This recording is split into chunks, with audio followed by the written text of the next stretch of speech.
That's it. Thank you. Recording. Hello there, guys. It's me, Brian Cockrell of the Taxman Show. And I told you I was getting the amazing Joe Egan here tonight. Welcome, Joe, to the show. Thank you, Brian. Great to see you, pal.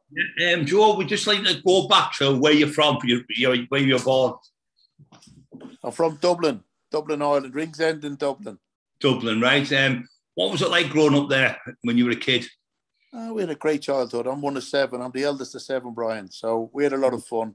My dad was away. He was working in the UK and America. So we had a lot of years, of time without my dad. But he was a good provider. He sent the money home like a lot of Irish dads. Right. They go abroad. Ireland's greatest export has always been his people. That's right. So he went and he worked in the UK and America, and he sent the money home to my mother so she could do the best job possible with 7 kids, 4 girls and 3 boys. Amazing. Absolutely brilliant. When did you get into the boxing? Who got you into the boxing? Well, when my dad used to come home, we used to go and visit him in the UK as well, and I experienced a lot of bullying, Brian. Right. When I came to the UK to visit my dad in Manchester, I got bullied because I had the Irish accent. And I got my 2 front teeth knocked out on the day I made my Holy Communion. All my years boxing, Brian, I only ever had 1 tooth knocked out. I got 2 teeth knocked out by the bullies because I had the Irish accent. So I picked up the English accent. And when I went home to Dublin, I got bullied in Dublin because I had the English accent. You know what, Joe, that exactly happened to me. That we came down from Scotland. My family are from Ireland originally, from McGivrans. McGivrn is Irish and MH is Scottish. So when I was in Scotland, I had the Scottish accent. When I come down to England, I had to change my accent to be English to blend in with everyone, so I got bullied. And then when I went back, what you talking like English for? You know where I'm coming from, Brian. You know where I'm coming from. So when the bullies finished beating on me, rather than hitting my brothers and sisters, I used to jump back in and say, please don't hit them, hit me more, so they wouldn't hit them. So from a young age, I could absorb punishment. But when I told my dad about getting bullied, he encouraged us to learn how to box. Right. First and foremost, to defend ourselves against the bullies. And I love boxing because I think boxing gives you first and foremost self-respect and then respect for other people. Yes. But when I went into the boxing originally, it was to learn how to fight, to learn how to defend myself, to have a good go against the bullies. But I done okay at it, I excelled in the boxing. I tried other sports when I was a kid. I was big for my age. I tried the soccer and I tried the rugby and I tried the basketball, but I didn't excel in any of them. I was rubbish, to tell you the truth. In other words, you were born to fight. Yeah, I think so. I think it was the bullies that brought me into the fight world, getting beaten and battered by bullies. You had to learn how to fight, Brian, And when I did the boxing, me and the next boy to me, Emmett, we used to go, there's only a year and 2 months between me and him. We used to go to the boxing club as company for each other. And we both won Irish titles on the same day, which was a great achievement. I won 7 Irish titles. I won 4 seniors, 2 under-19s and a junior. I never believed that I could achieve winning an Irish title. The chap that was the heavyweight champion of the boxing club that I boxed out of the North, was a man called Paddy Finn. And as a boy, I wanted to emulate him. I wanted to be Irish heavyweight champion. I never thought I could win 7. That's unbelievable. Paddy Finn was my sort of idol growing up. Muhammad Ali at a later stage. I knew you were going to mention him somewhere, Muhammad Ali. Yeah. But Paddy Finn, like I said, what was the best achievement you done, Joe? Was it the Olympics? No, I never got to go to the Olympics, Brian. I boxed in the Acropolis Games, which is a pre-Olympic tournament. I boxed for Ireland. I think I boxed for Ireland 12 or 13 times. Yes. And it was an honour to represent our country, and hear the national anthem be played against some of the best fighters in the world, and it was the Acropolis Games that I got a bronze medal in. I got a bronze medal, and that was a major achievement. I never got to go to the Olympics. In '84, they said I was too young on the Irish team to compete at the highest level. They said I was too young. And in '88, because I'd been training with the professional boxers in America, Mike Tyson in particular, Right. The Irish Amateur Boxing Association frowned upon that because they didn't like amateurs, because of the amateur status. They didn't like amateurs training with professionals. So they sort of overlooked me for the 88 Olympics. And I was boxing well in 1988. I'd beaten Bruce Seldon. He went on to win the world heavyweight title. I'd had a good row with Lennox Lewis. Me and him had done 3 hard rounds. He battered me. He battered me, Brian. But, you know, he did. He battered me. I'm not ashamed to say it. But any excellent boxer. Oh, one of the greatest of all times, Lennox Lewis. He got the bronze in 84. He got the gold in 88. But he was a phenomenal, talented amateur boxer. And then when he went pro, he achieved so much success. I think he won the world heavyweight title 3 times. Right. But, listen, I shared the ring with him, and I got to share the ring with Mike Tyson. I got battered by Mike Tyson as well. But I do tell people, Brian, if you're going to get battered, you might as well get battered by the best. I got battered by the best. But my amateur career was successful for me. I went professional. I didn't do much as a pro. I only had 4 pro fights, Brian. I won 3 and I lost 1. But I lost the 1 on cuts. I got stopped badly cut. I got 64 stitches after the fight and I was stopped on cuts. But I didn't really want to go professional, Brian, because the amateur boxing actually suited me. 3 rounds was more than enough for me. Right. You know, if you're getting hit by powerful punches, 3 rounds is long enough. 6 rounds, 8 rounds, 10 rounds, 12 rounds. It's a long time to be getting hit by some of the power punches. What was it like when? How did you get to meet Mike Tyson? What was that scenario? Well, when I won my Irish titles, I got to box Ireland on a number of occasions. I went out to America to box when I was 17, and I boxed a big Marine sergeant, a man called William Dawson.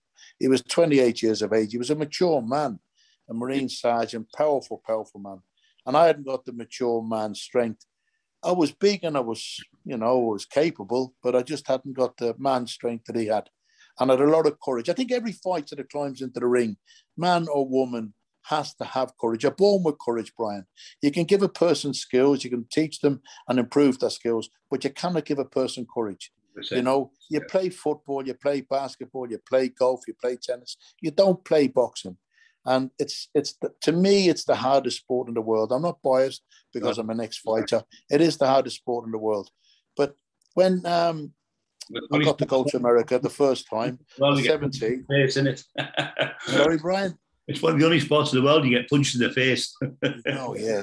And they hurt, Brian. People that tell you the punches don't hurt are telling lies. They all hurt. Some punches hurt more than others, but they all hurt. Yeah. Anyway, when I went out to America to box William Dawson, I was a boy on a man's errand. And I'd left school when I was 14. I was on the doors at 15. I was courageous and I was tough.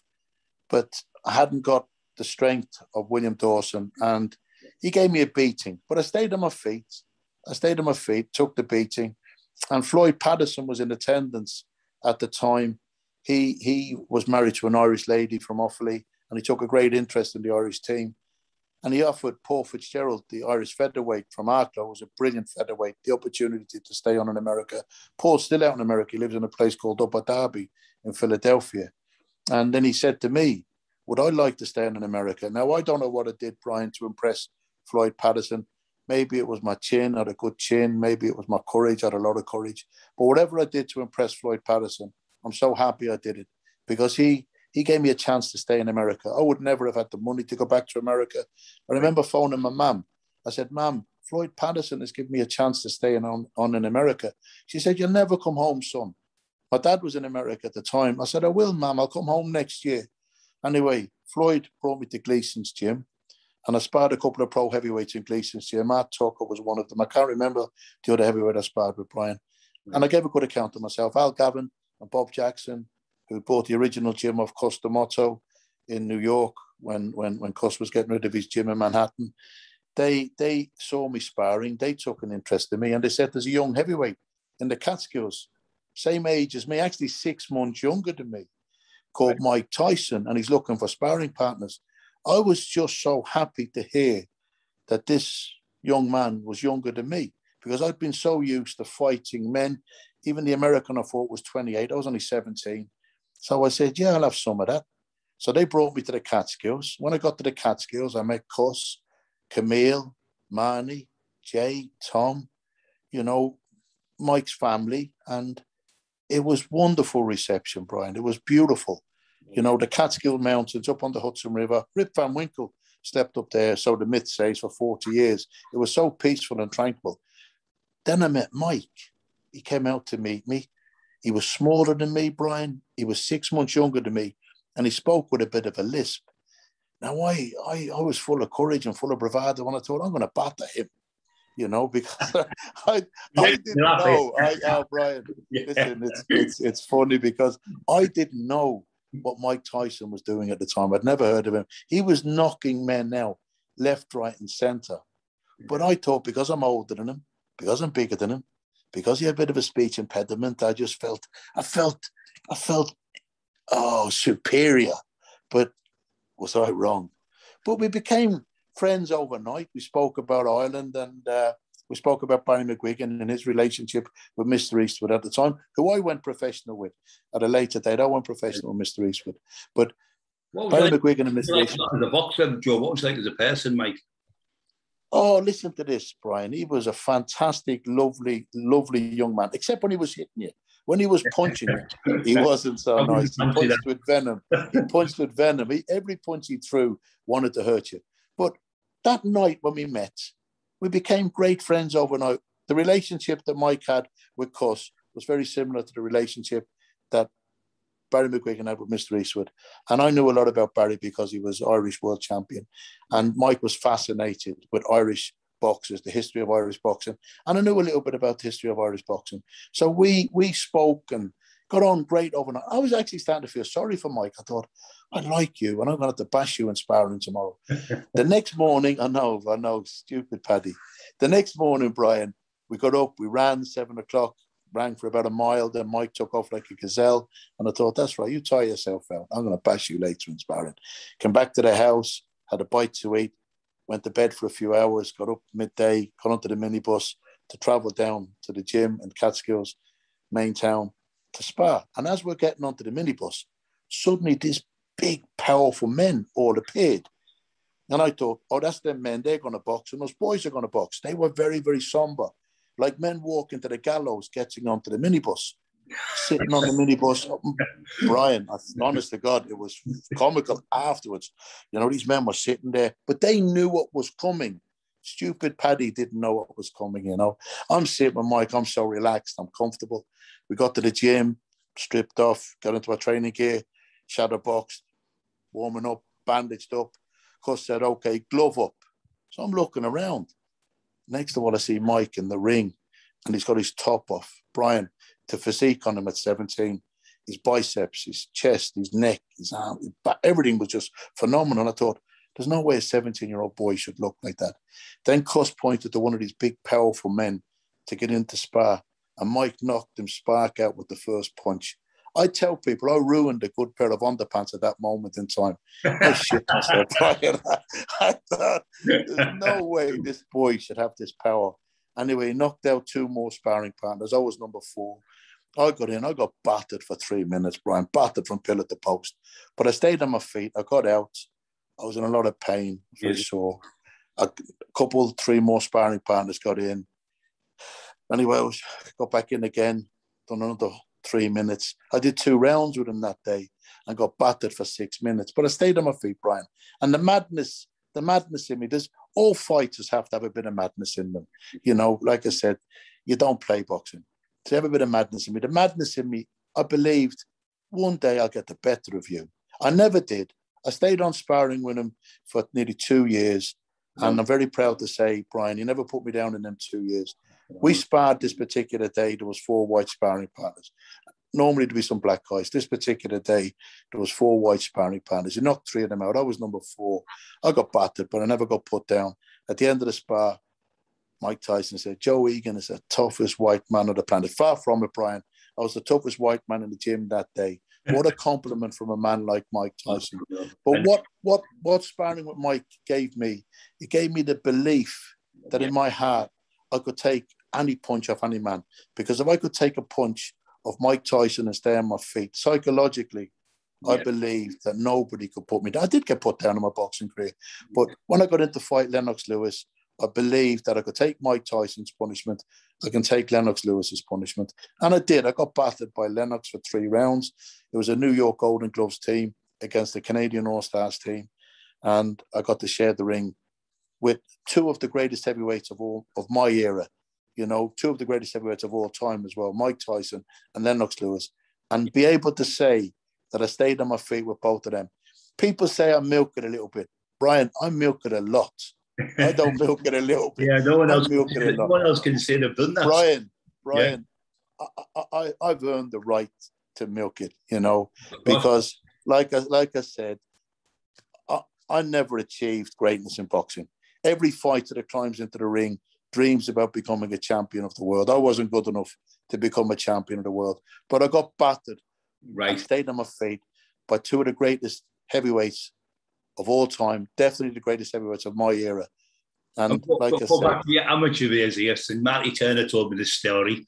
You know Matty Turner. I know Marty well. He was your coach at the time when he's went to Marty, if you're listening to this, Marty, thank you for your years of friendship, pal. There's a few of my friends listen to this show, Brian. Listen to your show. Rob Holloway in Wolverhampton. You're great, he listens to your show. Yeah. And my other friend Tony, I was actually speaking to Tony today. Yeah, I know Tony from the BKB. Yeah. You know, and we've got a lot of mutual friends. Yeah, it's good, isn't it? We've got a lot of mutual friends. But you've got such a lot of great respect amongst proper people.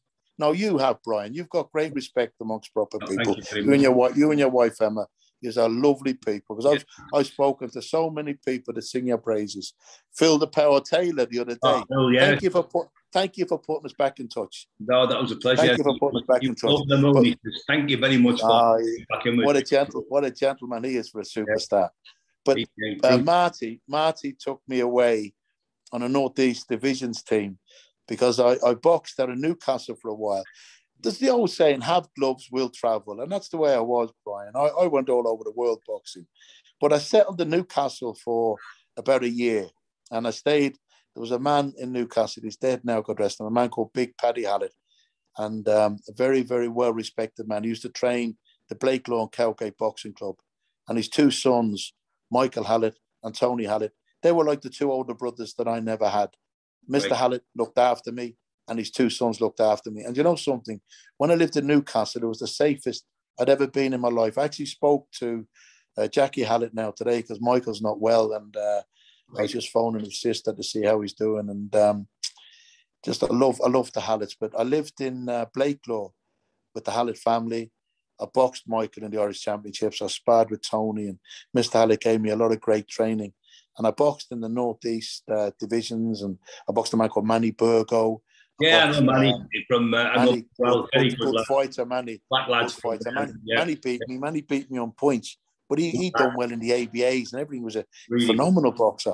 But Marty, he gave me the opportunity when I was boxing in the Northeast to go on a Northeast divisions team over to Denmark.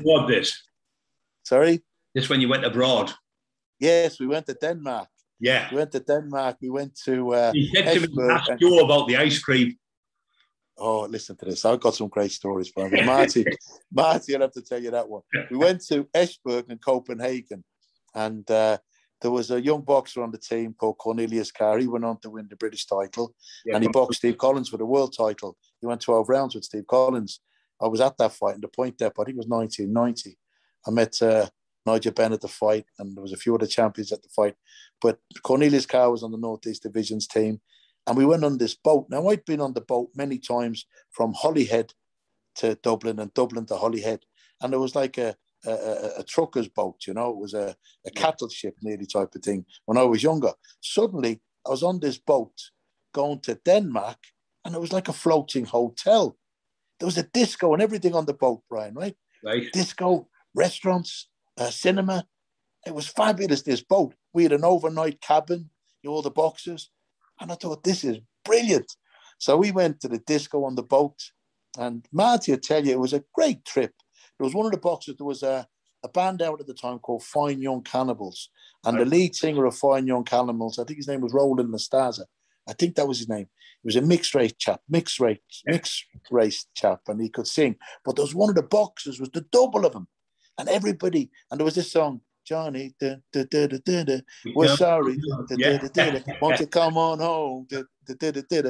We're worried that I'm not a good singer, Brian. I'm not a good singer. But that was the song. So when the DJ saw this young boxer coming out, he thought he was the singer from the Fine Young Cannibals, and he put the song on, and everybody was around. It was brilliant. Oh, we had an amazing time.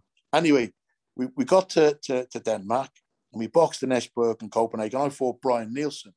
He went on to fight Tyson a couple of times. And the man called Mogen's pal from the Danish boxing officials, he was one of the big-time professional promoters over there as well. He looked after us so well because my auntie, listen to this, Brian, my auntie, Cynthia, she's married to my mum's brother. Sean is dead now, God rest Sean. But her brother, Paddy Burns, was the international matchmaker. They used to make the matches for Mogen's pal. So when I met Mogen's, he had a friendship with me through my auntie's brother. So he really looked after it. I'm not saying that he wouldn't have anyway. You know, there's a lot of great friendship. You know, even though you're boxing against each other, different countries, there's still great camaraderie, Brian, you know. Anyway, we got so well looked after. But the trip was fantastic. But there was a lot of things happened on that trip. And like the old saying says, what happened in Vegas stays in Vegas. What happened in Denmark stays in Denmark. One, I'm going to have to tell you up again.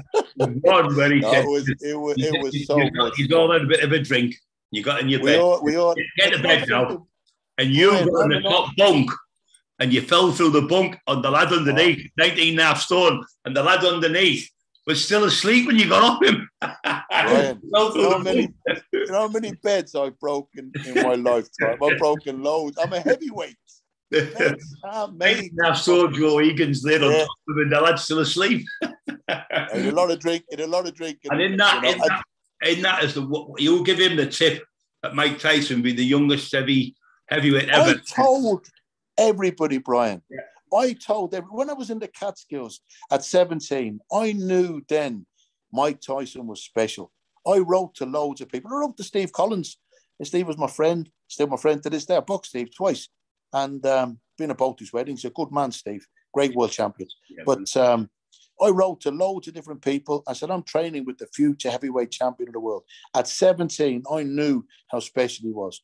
And then I told everybody I used to meet, Mike Tyson's going to be the heavyweight champion of the world. And he was, youngest ever heavyweight champion of the world. You know, he beat Floyd Patterson's record, who, funny enough, Cuss used to manage. He beat Patterson's record. And I can't see Mike Tyson's record ever been beaten. Definitely not in my lifetime. 19 years of age, heavyweight champion of the world. He was something very, very special. Well, everyone you told put the bet on, apart from Marty Taylor. And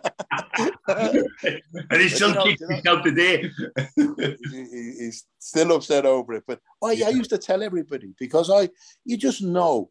It's like some of these boxing scouts and football scouts, they see young talent, you know, raw, natural talent, you know. And Mike Tyson, when Cuss seen him at 14 in the Young Offender Centre, Cuss said at the time, I'll make this boy the heavyweight champion of the world. He saw something in him at 14.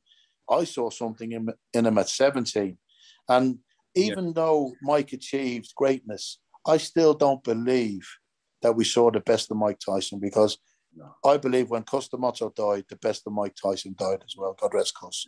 Yeah. You know, Cuss trained Jose Torres, Floyd Patterson, and Mike Tyson, 3 great world champions. He trained a lot of other fighters as well, but there is 3 main world champions. But you're saying about drinking, Brian.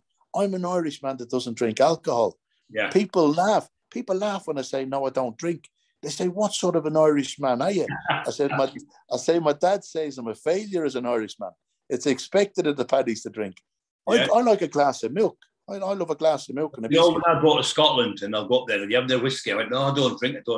They feel insulted if you don't have a drink with them. It must be the same in Ireland. It's the same. My dad drinks enough for the 2 of us anyway. He drinks the whiskey and he drinks it straight, Brian. He never even used to put the ice cubes in. He's still alive now. He's 84. He's gone strong. But he never used to put the ice cubes in. He wouldn't put water in. He'd put the whiskey into the glass, the barman, and the barman would say, what do you want in on top of that whiskey? And he'd just say, put another whiskey in on top of that whiskey. And that was his attitude. And listen, he believed in the power of whiskey. You know, whiskey would cure anything. You know, if my dad was giving medical advice today, he'd say, listen, whiskey will cure COVID, you know, and God rest the people that have died through the COVID. You know, it's been a horrible pandemic, and please God, we're coming out of it now, and the light at the end of the tunnel. And hopefully, what was the first? When did you get? How did you get into acting? Do you know something, Brian? I had a great amateur career. My ability wasn't anything special. I was just tough, Brian. You know, so what limited ability I had to win 7 Irish titles and to win a bronze medal in the Acropolis Games I was an overachiever, really. You know, but when I went professional, I didn't do well as a pro. Like I said, I only had 4 pro fights, 3 of them, and then a loss on my 3rd fight. And I was in a bad car crash. And then my boxing career was sort of over for 12 years. And I got into a bit of trouble, Brian, and I ended up in prison. Yeah, I'll talk about it. I'm not ashamed to talk about it now. You know, at the time I was ashamed. But the first time I ever, I've spoken about it a few times over in interviews. First time I ever saw my daddy cry, Brian, was when I was a young boy, and his daddy had died. And I was sort of too young to understand what was going on. In every boy's eyes, his dad's the toughest man on the planet. And in my eyes, my daddy's the toughest man on the planet. And when we got overheard, like my mum talking to my dad when he came in from work, we got him in from school, and my mum sent me and my brother up the stairs to bed. It's only like 4:30, Brian. Batman was on at 5 o'clock. And we're looking down through the banisters. All my other brothers and sisters were in bed. And we're looking down through the banisters, and my dad came in from work. He was home at the time. A lot of the years he was away, you know, England and America working, but he was home for this particular time. And my mum greeted him in the hall, and she spoke to him, and then I saw him hold his head in his hands and start crying. And I got the fright of my life. I was cradling my brother, my next brother to me, Emmett, in my arms, looking down through the banisters. And I watched my dad cry, and I didn't know what was going on. My world was just caving in. And I found out then afterwards that his daddy had died. My granddad, God rest him. Anyway, all them years later, when I got into trouble and was in the courtroom, and I was found guilty and remanded, and I looked up to the gallery, Brian, and my mouth's going dry, excuse me. I looked up to the gallery, and I saw my dad hold his head in his hands and cry, and I felt ashamed. Normally, most of the time when I talk about it, I get emotional, I cry. Yeah. Want to cry anyway. I'll cry all the time, Brian. I cry all the time. But the thing is, I'll tell you a funny story after this. I watched him cry, and I felt ashamed. I can't put it to words, the shame I felt that me getting into trouble and going to prison had the same effect on my dad as his daddy dying, you know. And I did, Brian. I felt sick to my stomach, not because I was going to prison, but because I'd upset my dad so much that he was going to, you know, he cried. Anyway, I swore then, and I swear now, I'll never get into trouble again. But when I got into the acting, it was to I redeemed myself. I'm not saying that I needed to redeem myself in my dad's eyes. He did not, you know, he'd never looked down on me. But in my own pride, I wanted to redeem myself in my dad's eyes. And when I met Cass Pennant at a Joe Frazier dinner night, because I'd sparred Joe's son Marvis for the Tyson fight, I knew who Cass was because he had published a book called Cass. My nephew's a West Ham fan, my nephew Tom, and I knew who Cass was. And half joking on the night, I said, you might write a book about me. Anyway, he said, let me hear what you've got to say. Anyway, I spoke. He took an interest in me. He said, come to his office the next day. I went to his office the next day. He said, if we can get Mike Tyson involved in the book, he said, we'll do a book. I phoned Mike. Mike was in Brazil at the time. And I put him on to Cass, and he said, Cass, anything for my brother Joe, whatever you need, he said, I'm there. Anyway, Mike did the forward for the book. Mike and his stepbrother Tom Patty, and Ranald Graham, who's dead now, God rest him, he wrote the book. And Blake Publications published the book along with Cass. Yeah. And the book was launched in Canary Wharf. Mike Tyson flew over. He launched the book. Probably one of the best days of my life. Thousands and thousands and thousands of people in Canary Wharf, Brian. Several world champions in Canary Wharf, Alan Minter, Charlie Magri, Paul Silky Jones, oh my God, Yeah, Steve Collins, great world champions in attendance. I know everybody was there for Mike Tyson, but Mike Tyson was there for me. And he brought Canary Wharf to a standstill. And Tamer Hassan was in attendance because he'd worked on the Cass movie. You know, he was Cass's friend. So they were doing the Cass movie at the time. And they said, look, we'll give you a part in the Cass movie. So I said, oh, fantastic. So I got to play the landlord of the Britannia pub in the Cass movie between Cass and Tamer. They arranged this. And then Tamer said to me, Joe, you've got a good presence on screen. He said, do you fancy an acting career? And I said to him, I've acted my way through a boxing career. I'll give it a go, you know. So he introduced me to his agent. And his agent, yeah, listen, it's the truth, Brian. I wasn't any great shakes. But he introduced me to his agent, Camille. And she said, there's a part going in a Sherlock Holmes film. Play a character called McMurdo to fight Robert Downey Jr. Would I want to go for that part? So I said, yeah, I'll give it a go. So I went to the casting. The casting agent said, look into the camera lens, give an intimidating stare, say these lines. So I've done it. They said, wow, you've got an amazing, intimidating stare. I said, I've had to look into the eyes of Mike Tyson and Lennox Lewis to try and intimidate them. To intimidate a couple of casting agents is no problem. Anyway, Brian, I got the part. They sent me along to the read-through in Claridge's. My nameplate, Joe Egan, next to Jude Law, Robert Downey Jr., Rachel McAdams. You really beat you. I'm walking out. Oh, Rachel McAdams, she got the Academy Award herself. But Eddie Marson, sitting opposite Guy Ritchie, Joe Silver, the CEO of Warner Brothers, all the hierarchy of Warner Brothers. And Guy said, Joe, I've been trying to get you in one of my films for a long time. I said, you're joking. And Robert Downey Jr. leaned in. This is Iron Man. He said, Joe, you come with a fierce and reputation. I couldn't believe that these people even knew me, Brian. They knew me through Tyson. And I was so humbled. Anyway, travelled down in the minibus to do the practice fight. And Guy said, how are things, Joe? I said, things are okay, Guy. I'm making ends meet. He said, has your agent told you much again for the fight scene? I said, Guy, I never even asked. I'm just honoured to be in your film. When he told me, Brian, it was more than I got in any of my pro fights. I was deadly serious. I said, Guy, for that money, I said, Robert Downey Jr. can really hit me. You can kick me as well if you want to. And he took a fit of laughing. He said, Joe, I don't want you being beaten up. I said, Guy, I've been beaten up for a lot less. I'd do a few weeks in hospital for that money. And I didn't have to get beat up, Brian. He gave me a part that wasn't in the script. I get called Big Joe. In an Academy by an Academy Award-winning actor in a Warner Brothers movie directed by Guy Ritchie. And it's made my mum and my dad so proud. My mum never wanted me to box. No mother wants to see her son being beaten up. But she sees me in the films getting killed all the time, beaten up and killed. But she knows it's not real. But in my eyes now, I've redeemed myself in my mum and dad's eyes. You know, I've made them proud again. Not that they were never not proud, Brian, but in my heart, I believe that they weren't, you know. But we talk about crying earlier on. I'll tell you a story now about crying, man. And one of the toughest men on the planet, Mike Tyson, right? Without a shadow of a doubt, right? This particular day, Mike had been speaking to my mum on and off for 22 years on the phone, Brian. 22 years, they'd never met. And he said to me this day, he said, Joe, how's your mother doing?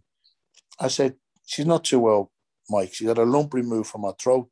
She had 7 stitches in her neck. They're concerned it might be cancer. Blessing to God, it wasn't, Brian. My uncle, funny enough, my uncle Brian, my mum's younger brother, he died of cancer at 47, never smoked in his life. My mum was a heavy smoker, Brian, still is now, and 81 now. She was 81 on Monday. Last week, the 12th, she was 81. And she's still with us. And my dad, 84, still with us, thank God. And Mike was speaking on the phone, 22 years on and off. And he just said, how's she doing? I said, she's not great, Mike. She had the lump removed from her neck. He said, let's go and visit your mum, Joe. So me, Scott Welch, Mike Tyson, the entourage, we've landed in Dublin. And the hysteria, Brian, unreal. Right. You know, to walk through Dublin Airport with Mike Tyson, an airport that I'd worked in for Delta Airlines, you know, for 2.5 years. I knew the airport. I knew a lot of the staff in the airport. Suddenly I'm walking through one of the greatest heavyweight champions of all time through the airport was such an honour. To walk through Dublin was such an honour. But to walk onto the housing estate where my family had lived and my family were evicted. You know, we got evicted from the house by the council in Dublin. It was bad times when I was a young boy. I'm now walking onto that same housing estate with Mike Tyson, because my mum was living in my auntie's house at the time because they couldn't keep her in the hospital because there was the MRSA bug, and she was old, and she went to stay with her sister. So now we're visiting my mum in my auntie's house on the same housing estate that we've been evicted from. And I'll tell you that story as well in a minute, Brian, about eviction. But we went to the house. It was beautiful. It's on the YouTube. People can watch it on the YouTube. Mike Tyson sitting in my auntie's house. Yeah, Mike Tyson sitting in my auntie's house with my mother. Anyway, they got talking about birthdays, Brian. It was very surreal. It was beautiful to see. They got talking about birthdays, and Mike's birthday is the 30th of June, and my mum's birthday is the 12th of July. And they're both of the Cancer bird sign. And Mike said to my mother, he said, Mrs. Egan, he said, I remember on my 18th birthday, which was 22 years previous, I was with Mike when he was 17, he said, you sent over a shoebox, he said, with some potato chips in the shoebox. That would have been Irish potato crisps. He said, some money in an envelope. Would have been very little money, Brian. Yeah. And some sweatshirts. They probably would have been second-hand sweatshirts. And my mother said to Mike, this was 22 years previous. She said, Mike, you remember that? And he said, Mrs. Egan, he says, very few people have given me anything in my life. Oh. Yes, I remember it. Right? Scott Welch got choked up. He had to leave the room. I started crying. I broke down crying. Now, Mike made me cry loads of times. He made me cry, battered me in sparring, made me cry loads of times. He looked at me, excuse the language, Brian. Anybody listening, excuse the language. He goes, Joe, motherfucker, you're always crying. You know, because he made me cry so many times. And he embraced my mum. And this is a man that can break bones with punches. And he was embracing a fragile woman. And to me, that brought it all home, because this man could have been a billionaire athlete. Now, can you remember what you got 22 years ago for a present, Brian? I can't remember what I got 22 years ago for a present. So for Mike Tyson, who could have been a billionaire athlete, to remember a couple of packets of crisps, a couple of pounds in an envelope, and a couple of sweatshirts, it shows you the humble beginnings that he had in life. And he did have a very, very hard introduction into this world. You know, even with all his success, I don't envy the introduction he had into this world, Brian. Running wild on the streets in Brownsville in New York. You know, a very, very rough part of New York. A young child trying to fend for himself. Lucky Cuss got a hold of him and was able to turn him into one of the greatest champions of all time. The youngest ever heavyweight champion. You know, but when I spoke to you there about getting evicted from the council house, Brian, I'll tell you that story. You know, me and my younger brother, Emmett, it was a year or two. We used to get bags of logs. We used to buy a bag of logs for £1.50, and we used to chop the logs into sticks. We used to get the inner tube of a car and cut the inner tube of a car across to make it like a big elastic band. And we used to wrap the sticks in the elastic band, and we used to sell the sticks for 25 pence a bundle. And we used to make £7.50 out of the bag of logs. Anyway, we were doing this and selling the sticks, and then we went from selling the sticks to getting logs delivered, to chopping the logs and bagging the logs. But then the council at the time, they said that we were running a business from the back of a council house.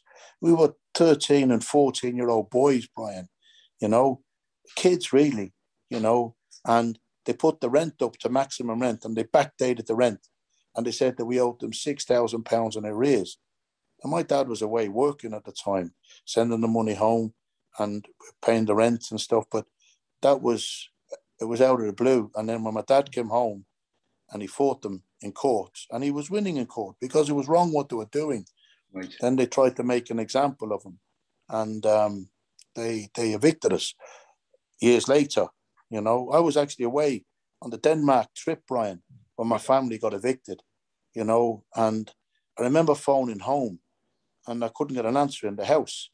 I thought, that's strange. Right. Surely with 6 younger brothers and sisters and my mum and dad, somebody must be in. But I couldn't get an answer in the house. So I rang my nana, my mum's mum, and she started crying on the phone. And she said, your mum's okay, your mum's okay. And I said, what do you mean my mum's okay? My mum had tried to kill herself. She stuck a knife in her stomach and she cut her wrist. Because during the eviction, I didn't even know this was going on, Brian. 4 days, friends of the family come to the council house. And 4 days, my dad and my family friends fought the bailiffs out. And after 4 days, when the bailiffs couldn't get in, they called in the Irish police force, the Garda Síochána. And my grandfather, my dad's daddy, was a police sergeant. And you can't beat the police. The police are there. They keep authority. Yeah. You know, people criticise the police, Brian. People say all nasty things about the police. Yeah. But the police have to be there. You know, if we didn't have a police, if we didn't have, Brian, if we didn't have the police, we'd have anarchy. You know, people criticise religion. I believe in God and I pray. I don't force beliefs onto people. I pray. And I also respect the police. Even though being in trouble, I still respect them because they've got to be there. Because, see, when the shit hits the fan, and the shit hits the fan for people all the time, the first thing to say is, God help us, phone the police. You know, 2 things that people criticise.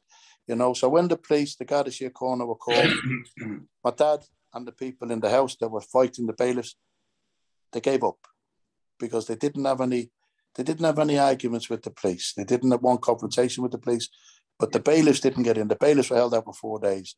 But when I came home from Denmark, I didn't know this was going on, Brian. My mum had tried to kill herself. My family was evicted. The team minibus that picked us up in England at the coach station from the boat, I flew home. You know, I come home straight away. I didn't know what was going on. I knew there was something wrong. And I come home to Dublin, you know, after being in Denmark for the North East Division's team. And, Brian, I'm getting emotional now. It's, all right. Anyway, I got picked up at Dublin Airport and I got dropped at the bottom of my road and had my sports bag and my suitcase. And I ran my road. Funny enough, the TD at the time, TDs are members of Parliament in the Irish government. It's the same as an MP here. Sean Moore, he fought for my family. And they named the road Sean Moore Road. They named it after him. And I ran that road with my suitcase and my sports bag. And there was a big wall blocking the view. When I turned the corner, my dad was sitting outside the house, sitting on a rocking chair, all my belongings, my family belongings on the street. And people asked me about my boxing trophies. The bailiffs went in and they smashed all my boxing trophies. They couldn't smash my medals. But they smashed all my boxing trophies. They smashed up family belongings and all sorts. It was a bad time, you know, but we had a lot of support from the local community. And my mum, thank God, got better. But people say about hardship, Brian. I've had a lot of hardship in my life. You know, I've had a lot of battles in my life. I've been shot a couple of times. I've been stabbed many times. I've had a lot of battles in my life, Brian. I've been battling probably from the day I left the womb. I battled to get out, and I've been battling ever since. The boxing ring, Brian, was probably the safest place for me because there was only one man beating me. Even if it was Mike Tyson or Lennox Lewis, you know, you had the best medical care at ringside. You had a referee, you know, you had a break in between rounds. When I was getting battered by the bullies, there was no break. There was no medical care.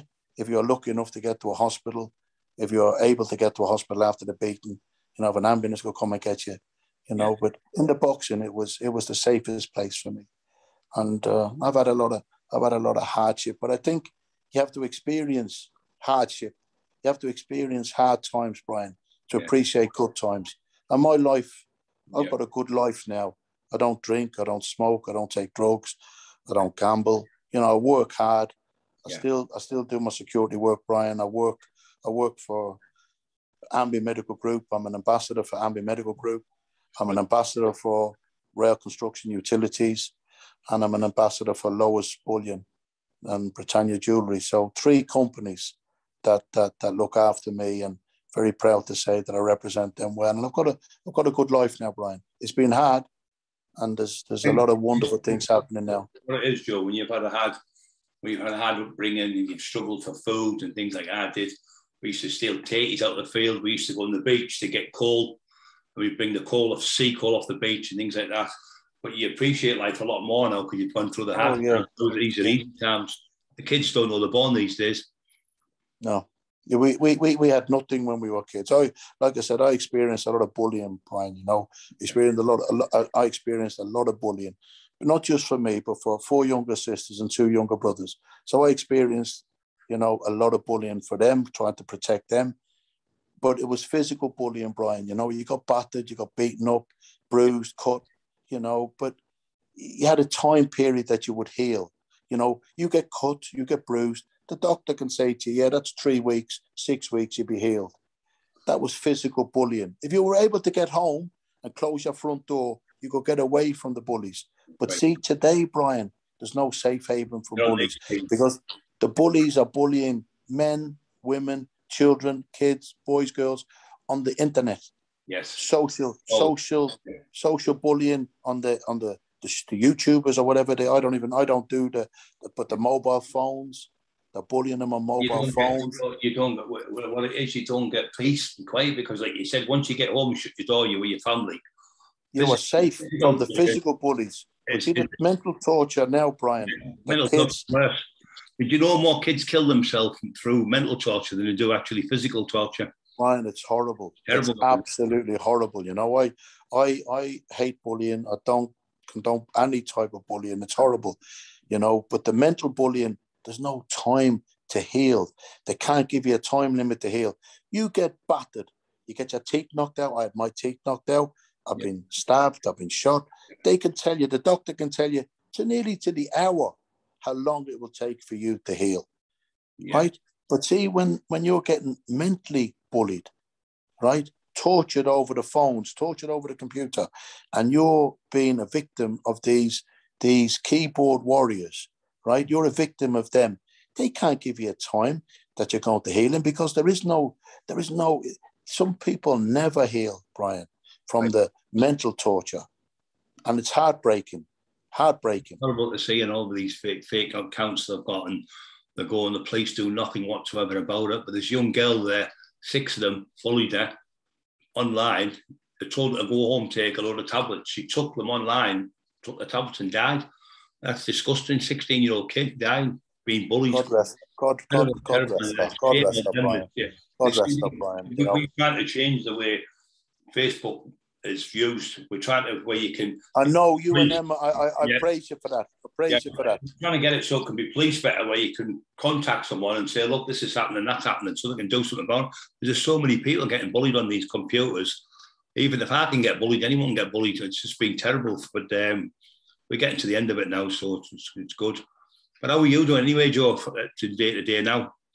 Brian, I'm in a great place. I'm involved with mental health charities. On Mass Mental Health, my friend Dave Mariner, he asked me to get involved, and very, very proud to say through Dave Mariner now they're opening up the Big Joe Boxing Academies. They've opened the first one in Leeds, and they're going to roll them out around the country. You know, I'm so proud, you know, for this to be happening, but my name to be associated with the boxing clubs. And the thing is, it's not just for kids to come in and adults to come in to learn to box. If they don't want to box, it's a safe haven. Yeah. You know, if some of these kids are getting chased for their mobile phones, or getting chased for their sneakers, or getting chased for their jackets by the bullies, they might not have the stamina, they might not have the speed to make it home.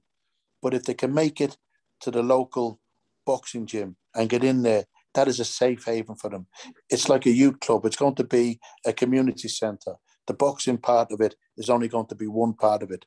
The Big Joe Boxing Academies, they're going to be, for me, I believe, a great safe haven for children, because they're closing down police stations, Brian, all over the UK. Yeah, they are. And the way society is at the moment, you think they should be opening police stations. Instead, they're closing them down. And young children don't have a lot of safe havens other than their own home. And if they're a distance away from their own home and they're being chased by a gang of bullies, they've got to have somewhere that they can run to. And these boxing gyms will be a place for them to run to, you know. And any boxing gym in the UK is a place for them to get to. Not just the Big Joe Boxing Academies, any boxing gym. At the North East anti-knife campaign with Ben Spann, we've tried to stop that. a nice saying to kids like carrying a knife. You're carrying a knife, you're only carrying it for one reason, to stab someone. You're going to kill someone. You're going to take their life. You're going to take your own life and everyone around you. So you've got to remember, if you're what you carry, you know. My friend Simon Jones was stabbed to death just over 2 years ago. 57-year-old granddad, and ex-Falklands veteran, RAF regiment, 14 years in the RAF regiment, and he was stabbed to death on a car park in Derby by a gang of, for want of another word, scum, trying to rob his van, and they stabbed him to death and left him to bleed to death on a car park, you know. And I've done a lot of anti-knife campaigns. You know, I think it's a cowardly thing to carry a knife. It's even worse to use it. You know, we grew up in an era, Brian, where you had a punch up, and I had many punch ups. You know, win, lose or draw. I gave it the best account that I possibly could, like I said. But in later life, I got stabbed a couple of times. I got shot a couple of times. But that's the world we're living in today, and it seems to be getting worse, Brian. It seems to be getting worse. You get a box of apples, right, and you leave one rotten apple in that box. It's going to rot the rest of the box of apples. And that's the way society is. There's a lot of rot in society, you know, and it's got to be stopped to give the future, and children are our future, you know, to give the future of the world a chance. They're taking young lives, you know, every day, Brian. You hear about stabbings and deaths and shootings. Society's gone so bad. Animals wouldn't do to each other what people do to each other. Yes. You know, animals kill to eat, kill to survive. People seem to just kill for the sake of killing. Species that kill for sport. It's not nice. No. It's not nice, and it's getting worse. It's getting worse. You know, that everywhere now, every small community, major cities, villages, there doesn't seem to be any safe haven from thuggery. Yeah, and I think that's getting, like you say, it's getting worse and worse. And when's it going to end? It's just never ending. Well, they've got to increase the numbers of the police forces. They've got to increase the sentences of the jail sentences. And I'm a man that has been to prison, you know, but they're not getting punished hard enough. Some of these thugs, they're not getting punished severely enough. You know, they've got to do something, and they've got to do something fairly quick before it gets out of hand altogether. It's bad. Yes, but it will get worse if they don't do something, Brian. In the schools, talking to kids, obviously I've been to jail before. I've been in loads of fights, like yourself, Joe, and stabbed, shot, hit with bars and everything. It's not clever, it's not good, not glorifying it, but that's what happens when you're in that world. But what I'm saying is, if I didn't have what I'd gone through, I wouldn't have the experience to speak to these kids in the schools to tell them, don't do it. I've been there. Most of my friends have been shot to death, stabbed to death. They're not here no more. Selling drugs, taking drugs, just the end product is jail or being a drug addict the rest of your life. Just don't do it. It's heartbreaking. It's heartbreaking. I do a lot of anti-bullying campaigns. I do a lot of anti-knife campaigns. I do a lot of mental health, you know, campaigns. I try and help anybody I possibly can. And if everybody was to, a lot of people turn a blind eye, Brian, because it doesn't directly affect them, and they think, oh, it doesn't affect me, so I'll leave it be. Yeah. But the longer you leave it be, the worse it's getting. If everybody was to unite against the knife crime, against the gun crime, and we all make a stance, we've got a chance. United we stand, divided we fall. It's only the community that can do it. It's only the community can do it. You have to stand strong. Yeah. You know, there's different parts of the UK where they've got a strong community spirit, and they're starting to beat the thugs. Now, if they can roll that out around the rest of the UK, we've got a chance. Yeah. You know, but they have to do something. They've got to increase the numbers of the police as well. You know, you don't see many policemen patrolling on the streets anymore. You know, the foot patrols. You've got the response units, but the response units, Brian, are great. When we were kids, as you know, There's the police run. You'd run when you seen a policeman. You'd be scared. Yeah. Oh, yeah. You're not scared now. There's one the other day on his own, young 23-year-old, 3 lads grabbed him, tried to cut his throat and beat him up. 23-year-old. Policeman. Just in Middlesbrough. Terrible. So they're going to do that to a policeman. What they're going to do to it? They've got to increase the numbers of the police, and like I said, they've got to have them in force. You know, because that's what they are. They're a police force. They've got to be a force. You know, and the response teams, the responses says it itself. A response is when something happens, they respond to what's happening. Right. You know, by the time they respond, the thugs are gone. You know, if the police were there patrolling, some of these things that happen might not happen. Some of the murders might not happen. Yeah. I'm not saying that they're going to stop it overnight, Brian. You know, but they've got to increase the numbers. Yeah. They've got to increase the numbers. They've got to make their presence, the police force, felt. You know, and they've got to be more proactive than reactive. You know, and that's what I believe. You know, at the same time, Brian, I don't like seeing them in my rearview mirror when I'm driving. You know, I know they've got to be. I know they've got to be there. You know, and I know they have to be there. You know, and I sing their praises. But even today, when I was driving earlier on today, I'm looking in my mirror and I thought, "Oh God, am I going to get a pull?" Even though I'm insured and everything else, you still have that jittery in your stomach because he was following me. The light goes on. He was going in the same direction as me for a couple of miles, and I thought, "Oh bloody hell!" But he went off in a different mood after that. But you don't like seeing him in the rearview mirror, but they've got to be there, and I'd like to see an increased number of them, you know, and I'd like to see them more, like I said, proactive than reactive, and they could listen. They could save more lives, but if they save one life, it's a success, Brian. You know, every life saved is a success because no one has the right to take somebody's life with a knife or a gun. I think you can do. The most valuable thing in the world is life. Well, every day, Brian, is a gift from God. That's why it's called the present. It's a gift from God. You know, tomorrow's not promised to anybody. You know, we've saw a lot of death with this COVID. You know, and that's. I'm not even saying it's a natural death. It's not a natural death as such. But getting stabbed or shot definitely isn't a natural death. You know, and to end somebody's life violently like that with a knife or a gun is horrible because mothers and fathers, brothers and sisters, aunts and uncles, cousins, nephews, nieces, the suffering. You know, I cried when my friend Simon Jones was stabbed. I cried like I cried so much. But I lost a friend. His mother and father lost a son. His mother and father lost a son. You know, so I can't imagine the pain they went through. Yeah. Just gone off a bit, 2 minutes. I can't do it, me. I'm useless. 2 seconds. No, you're still there. I can still see you. Yeah. It just went off. Still recording. Yeah. Are you still on? Yeah. So, about 10 minutes left, Joe. What do you want to say just before we go, mate? No, just thank you for everybody that's helped me in my life. You know, too many names to mention.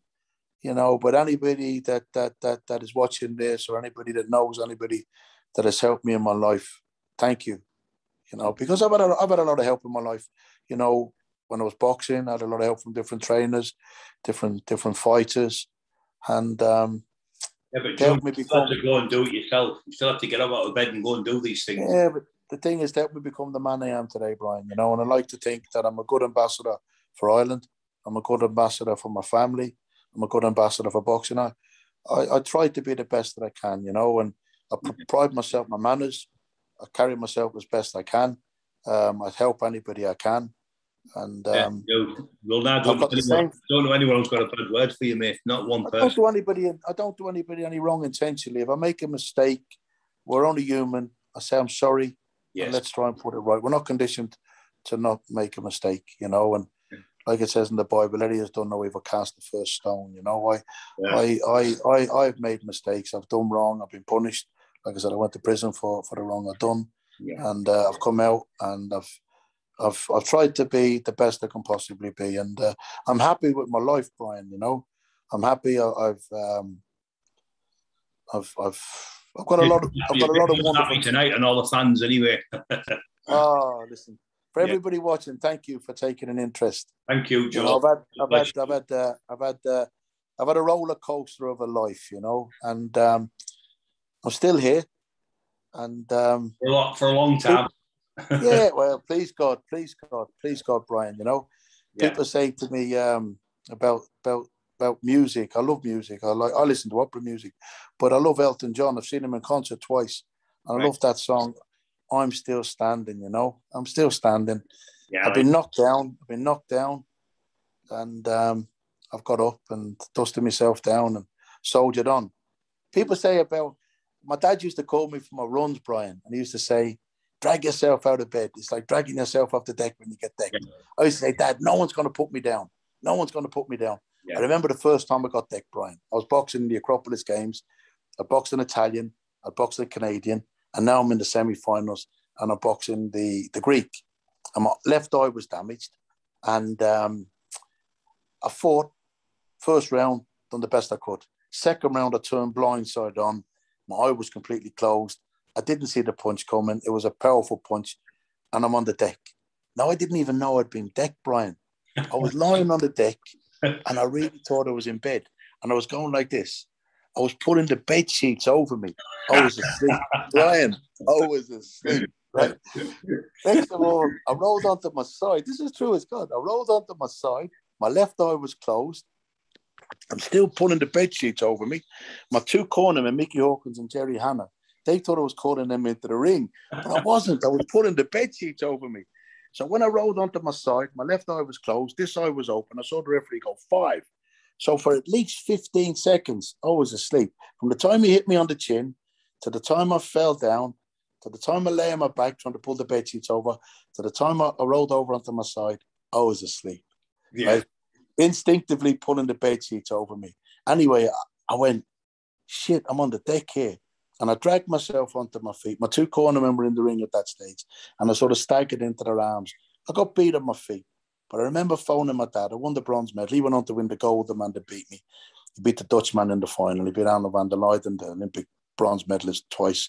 He beat him in the final. So I lost to the gold medalist. And I remember phoning my dad. I said, Dad, I won a bronze medal. He said, well done, son. I said, Dad, remember you said about getting decked? It's like dragging yourself out of bed. He said, you got decked. I said, I got decked, Dad. But I said, I'm okay. I climbed to my feet. I got beat on my feet.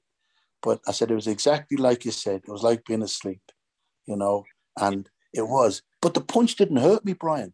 The punch that knocked me down and knocked me out didn't hurt me. But I'll tell you a funny story. Have we got time for a funny story? Yeah, of course we have, yeah. Right, listen to this. I got to do celebrity eggheads, right? I got to do celebrity eggheads.